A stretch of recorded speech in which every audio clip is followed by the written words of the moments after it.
Well, good morning at 8:11. Well, we have a lot of folks we're going to be talking with today here on the radio. First off, we have with us Rob Busch, Superintendent at EDCO. Good morning, sir. Good morning. Thanks for having me. You bet. So, a board meeting on Monday night. Let's do a little follow up on that. Hey, let's kind of first talk about your building progress and a bond issue that you have coming up, and you have kind of a committee that's taking a look at all of that.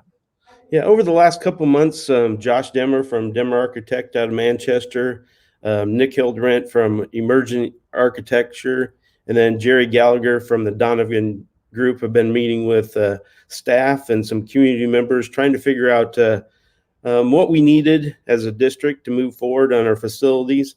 What we basically came up with is our HVAC system at the elementary needs an overhaul. Our boilers are getting to the max life, and they have what they call a univent in the classrooms right now, and that causes quite a bit of noise and distraction during the school day when those are running, and parts for those are difficult to get. So we want to upgrade the HVAC system at the elementary. We believe if you've ever been by the building, the drop off and pickoff point in Edgewood is right along the highway, so that makes it kind of dangerous for our students. So we want to kind of switch up the traffic flow a little bit, move maybe the main entry to the backside or the north side of the building, create a new gymnasium. So we're looking at a new competition gym. Both gyms that we play in currently were built in the 1950s, so we feel like we need an upgrade there. And then we're also looking for some more space for our career and technical areas.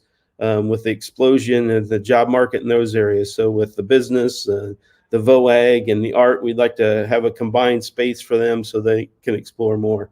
Again, kind of a big project. We're looking at probably in the $12 million range.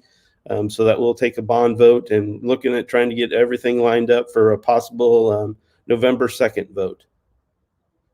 All right, very good. So a couple of other things. This time of year, of course, you got to get those legislative priorities intact. So you discussed that Monday night? Yep. At our board meeting, we decided that teacher recruitment still our top priority. Just like every business, it seems like finding employees is getting tougher and tougher to do.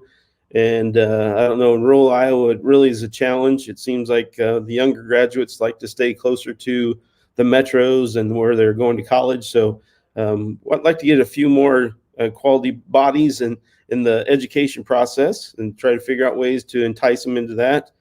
School funding is always an issue that we want to keep on top notch.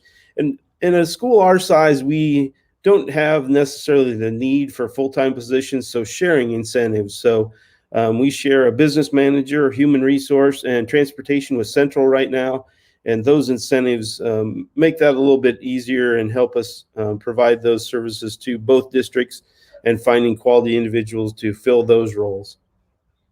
And the return to learn plan, are things looking pretty similar to how they looked at the end of last school year for the start of this school year? Yeah, I think all the superintendents are kind of scratching their heads. I don't know, the Iowa Department of Education and the U.S. Department of Education didn't quite agree on the process to go through. So school districts are having to submit a new return to learn plan. So we're going to update ours, try to get it on the website this week so people can look it over, and then have a public hearing or public comment section right before our board meeting next month.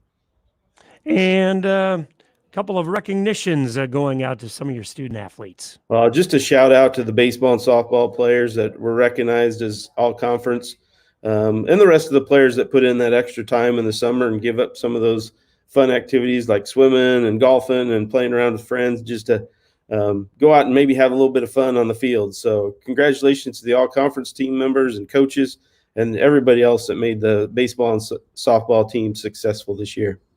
All right. Anything else you want to add today? Again, thank you for the opportunity to speak with you on the radio and get the news out. All right. EDCO Superintendent Rob Busch, enjoying your summer. We've got to ask you that. Went and saw my mom and dad last week in southern Missouri on a lake, so got away a little bit. So didn't sunburn my bald head too much, I guess. All right. We'll check in with you next month. Thanks for checking in today. Thank you very much. All right, we'll continue on our guest of the day segment coming up here in just a moment on Mix 94.7 KMC.